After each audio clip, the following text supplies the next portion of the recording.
Welcome to cat tutors. अभी तक हम लोडिंग में जो लोड कंसीडर कर चुके हैं वो उसमें डेड लोड रहेगा, लाइव लोड कर चुके हैं हम कंसीडर, अर्थक्वेक लोड भी हम कंसीडर कर चुके हैं। आज जो हम लोड कंसीडर करेंगे वो रहेगा विंड लोड। तो विंड लोड के लिए सबसे पहला स्टेप क्या रहेगा, आपको डिफाइन में जाना है।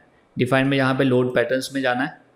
यहाँ पे जो विंड लोड लगेगा वो एक्स डायरेक्शन में लगेगा और वाई डायरेक्शन में लगेगा। तो हम डब्ल्यू एक्स डिफाइन कर लेते हैं, wind load in x direction.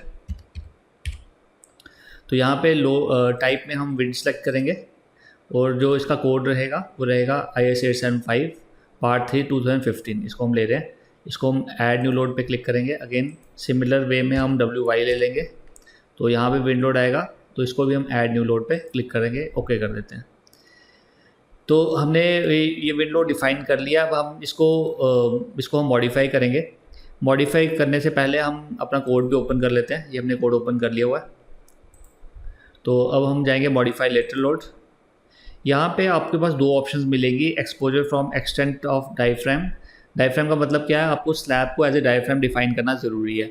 Diaphragm मैंने पहले भी आपको एक्सप्लेन किया था। डायफ्राम वो हॉरिजॉन्टल मेंबर होता है जो लेटरल फोर्सेज जैसे विंड फोर्स या अर्थक्वेक फोर्स को ट्रांसमिट करता है वर्टिकल मेंबर्स पे, जैसे कॉलम्स।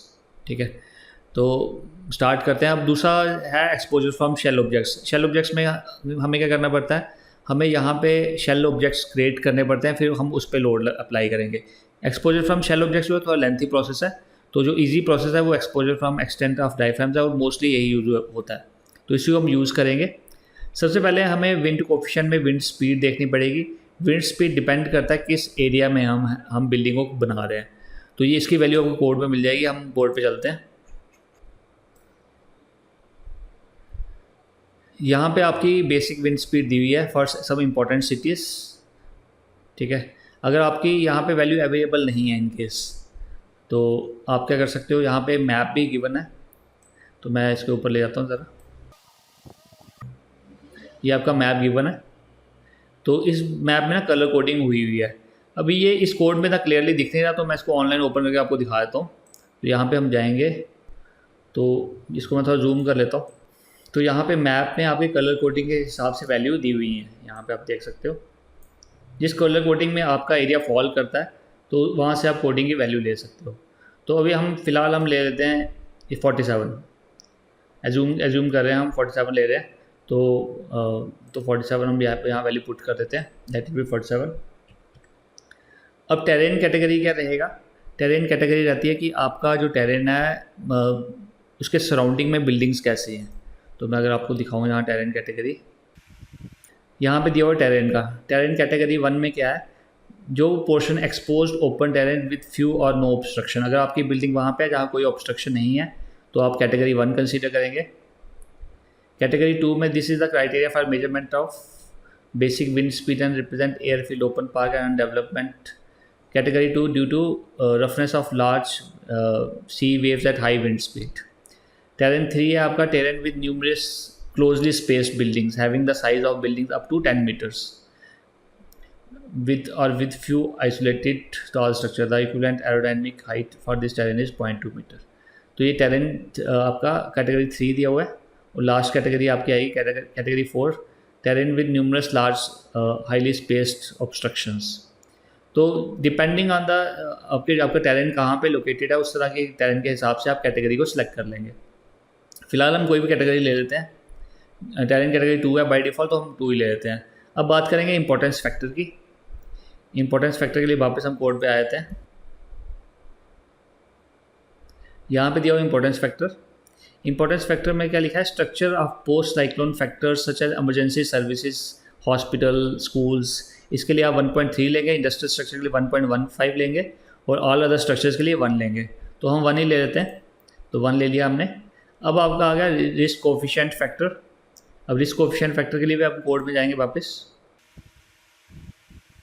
ये आ गया आपका रिस्क कोफिशिएंट। यहाँ पे all general building and structure जिसकी लाइफ स्पैन हम 50 ईयर्स कंसीडर कर रहे हैं, और यहाँ पे बेसिक विंड स्पीड मेंशन्ड है। हमने 47 ली है, तो उसके कॉरस्पॉन्ड हमारी जो रिस्क कोफिशिएंट है 1 आएगा। तो यहाँ पे 1 ले लेते हैं। यहाँ 1 ले लिया। अब आ गया टोपोग्राफी फैक्टर। अब टोपोग्राफी फैक्टर कहाँ मिलेगा, अगेन आप कोड पे चलते हैं। ये आ गया आपको टोपोग्राफी फैक्टर। तो इसमें क्या लिखा है, the effect of topography shall be significant at a site when the upward wind slope is more than about 3 degree and below that the value of K3 में बी टेकन इक्वल टू 1। मतलब अगर आपकी 3 degree आपकी जो आपका slope है roof का, अगर वो 3 डिग्री से ऊपर है तो आप इसकी वैल्यू को चेंज करेंगे, अदरवाइज़ आप इसकी वैल्यू को 1 लेंगे। ठीक है, तो यहाँ पे अगर 3 डिग्री से ज़्यादा है तो आपको ये वैल्यू दी है, the value of K3 is confined in the range of 1 to 1.36 for slope more than 3 degree.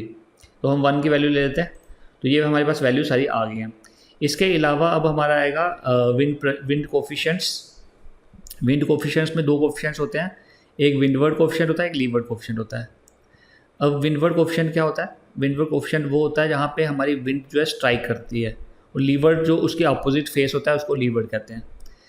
क्योंकि हमने जो अभी हम जो लोड जो विंड लोड जो हम मॉडिफाई कर रहे हैं उसमें हमने सिर्फ एक्सट्रैक्शन में विंड को कंसीडर करना है। तो अब हम इसको कैसे कैलकुलेट करेंगे विंडवर्ड और लीवर्ड को, उसके लिए भी हम कोड में जाएंगे। तो एक टेबल हमें मिल जाएगा H/W। H क्या हाइट ऑफ बिल्डिंग है, W है विड्थ, और फिर मिलेगा L/W। L हो गया आपका लेंथ, W हो गया आपका विड्थ। तो ये दोनों रेशियोज हम कैलकुलेट करेंगे, उसके हिसाब से हम टेबल को देखेंगे। तो चलते हैं ईटाज में। इसको मैं ओके कर देता हूँ, यहाँ भी ओके कर देता हूँ। पहले हम ये H/W और L/W की रेशियो निकाल लेते हैं, फिर उसके बाद हम चलेंगे आगे। तो प्लान व्यू में हम चल जाते हैं स्टोरी नंबर 3 में। तो यहाँ हमारी मैक्सिमम स्टोरी की हाइट कितनी है, 9। ठीक है, तो ये हमारा H आ गया। W क्या हो गया हमारा विड्थ। विड्थ भी हमारी 15 है, और लेंथ भी हमारी इस केस में 15 है। तो करते हैं हम कैलकुलेट। तो इसमें चलते हैं। H/W आपका हो गया 9/15। H आपकी 9 आ गया, W आ गया आपका 15। तो H/W की आप रेशियो निकाल लो। तो हम अब इस टेबल को देखने के लिए हमें H/W की रेशियो और L/W की रेशियो निकालनी पड़ेगी। तो उसके लिए हम कैलकुलेटर को ओपन कर लेते हैं। कैलकुलेटर मैंने ओपन कर लिया है। H हमारा 9 है, डिवाइड बाई 15, विड्थ हमारी 15 है। तो ये हमारा 0.6 के करीब आ रहा है आपका। ठीक है, तो अब ये हमारा लेस देन 0.5 है, तो यहाँ पे ये इसमें फॉल नहीं करेगा हमारा ये 0.5 और 1.5 के बीच में है, तो यहाँ पे हमारा फॉल करेगा। तो ये वैल्यू हम लेंगे। इसमें भी दो ऑप्शन हैं हमारे पास। तो अगेन हम 15/15 आपका 1 आएगा, तो ये इसमें फॉल करेगा।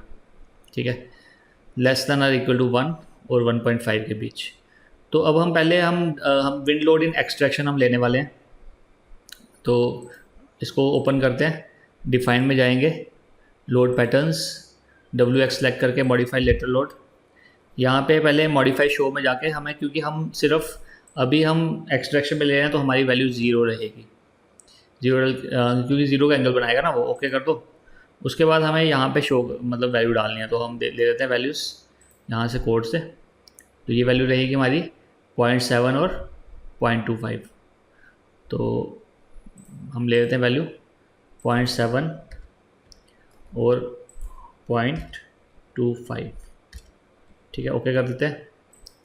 सिमिलरली WY के लिए मॉडिफाई लेटरल लोड, मॉडिफाई में जाके अब इस बार हम एंगल लेंगे 90, ओके करेंगे। तो यहाँ पे हम ले लेते हैं कोफिशिएंट, यहाँ पे वैल्यू रहेगी हमारी 0.7 और 0.25। तो यहाँ हम वैल्यू लेंगे अगेन 0.7 और 0.25। ठीक है, और बॉटम स्टोरी में बेस को हम कंसीडर नहीं करते हैं, यहाँ पे हम स्टोरी 1 लेके ओके कर लेंगे। सिमिलरली WX में भी हम मॉडिफाई लेटरल लोड में जाके यहाँ पे हम स्टोरी 1 कर लेंगे, क्योंकि बेस वाला पोर्शन जो है वो ज़मीन के अंदर आएगा, उस पर आपका लोड का इफेक्ट नहीं पड़ेगा। अगर आप पैराफिट को इंक्लूड करना चाहते हो तो पैराफिट को अपने ऑन करके यहाँ पैराफिट की हाइट मेंशन कर देते हैं। हम मान लेते हैं हमारी 1 मीटर का पैराफिट हाइट आएगी, ओके कर लो। इस पर भी हम पैराफिट को इंक्लूड कर लेते हैं, इंक्लूड पैराफिट डाल के 1 मीटर कर दो, इसको ओके करना है। अब हमने विंड लोड भी कंसीडर कर लिया हुआ है। उसके बाद हम एनालिसिस चलाएंगे, जैसे हम नॉर्मली चलाते हैं। रन एनालिसिस पे क्लिक करेंगे। तो अगर हम इसका इफेक्ट देखना चाहें तो हम इसका इफेक्ट भी देख सकते हैं, विंड का इफेक्ट क्या पड़ेगा।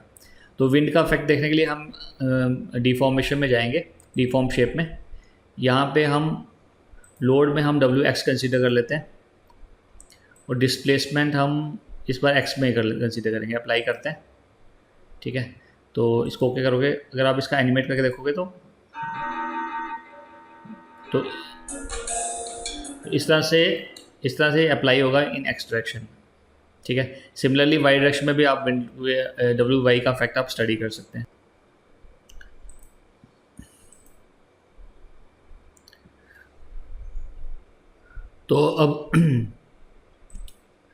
तो हम अब इस टेबल को देखने के लिए हमें एच बाई डब्ल्यू की रेशियो और एल बाई डब्ल्यू की रेशियो निकालनी पड़ेगी। तो उसके लिए हम कैलकुलेटर को ओपन कर लेते हैं। कैलकुलेटर मैंने ओपन कर लिया है। एच हमारा 9 है, डिवाइड बाई 15, विड्थ हमारी 15 है, तो ये हमारा 0.6 के करीब आ रहा है आपका। ठीक है, तो अब ये हमारा लेस देन 0.5 है, तो यहाँ पे ये इसमें फॉल नहीं करेगा हमारा ये 0.5 और 1.5 के बीच में है, तो यहाँ पे हमारा फॉल करेगा। तो ये वैल्यू हम लेंगे। इसमें भी दो ऑप्शन हैं हमारे पास। तो अगेन हम 15/15 आपका 1 आएगा, तो ये इसमें फॉल करेगा। ठीक है, लेस देन और इक्वल टू 1 और 1.5 के बीच। तो अब हम पहले हम विंड लोड इन एक्सट्रैक्शन हम लेने वाले हैं। तो इसको ओपन करते हैं, डिफाइन में जाएंगे, लोड पैटर्न्स, WX सेलेक्ट करके मॉडिफाई लेटरल लोड। यहाँ पे पहले मॉडिफाई शो में जाके हमें, क्योंकि हम सिर्फ अभी हम एक्सट्रैक्शन में ले रहे हैं, तो हमारी वैल्यू 0 रहेगी। क्योंकि 0 का एंगल बनाएगा ना वो, ओके कर दो। उसके बाद हमें यहाँ पे शो मतलब वैल्यू डालनी है, तो हम ले लेते हैं वैल्यूज़ यहाँ से कोड से। तो ये वैल्यू रहेगी हमारी 0.7 और 0.25। तो हम ले लेते हैं वैल्यू 0.7 और 0.25। ठीक है, ओके कर देते हैं। सिमिलरली WY के लिए मॉडिफाई लेटरल लोड, मॉडिफाई में जाके अब इस बार हम एंगल लेंगे 90, ओके करेंगे। तो यहाँ पे हम ले लेते हैं कोफिशेंट, यहाँ पे वैल्यू रहेगी हमारी 0.7 और 0.25। तो यहाँ हम वैल्यू लेंगे अगेन 0.7 और 0.25। ठीक है, और बॉटम स्टोरी में बेस को हम कंसीडर नहीं करते हैं, यहाँ पे हम स्टोरी 1 लेके ओके कर लेंगे। सिमिलरली WX में भी हम मॉडिफाई लेटरल लोड में जाके यहाँ पे हम स्टोरी 1 कर लेंगे, क्योंकि बेस वाला पोर्शन जो है वो ज़मीन के अंदर आएगा, उस पर आपका लोड का इफेक्ट नहीं पड़ेगा। अगर आप पैराफिट को इंक्लूड करना चाहते हो तो पैराफिट को अपने ऑन करके यहाँ पैराफिट की हाइट मेंशन कर देते हैं। हम मान लेते हैं हमारे 1 मीटर का पैराफिट हाइट आएगी, ओके कर लो। इस पर भी हम पैराफिट को इंक्लूड कर लेते हैं, इंक्लूड पैराफिट डाल के 1 मीटर कर दो, इसको ओके करना है।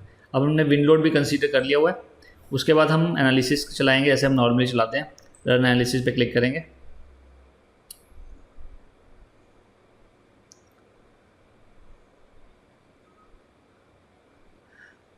तो अगर हम इसका इफेक्ट देखना चाहें तो हम इसका इफेक्ट भी देख सकते हैं, विंड का इफेक्ट क्या पड़ेगा।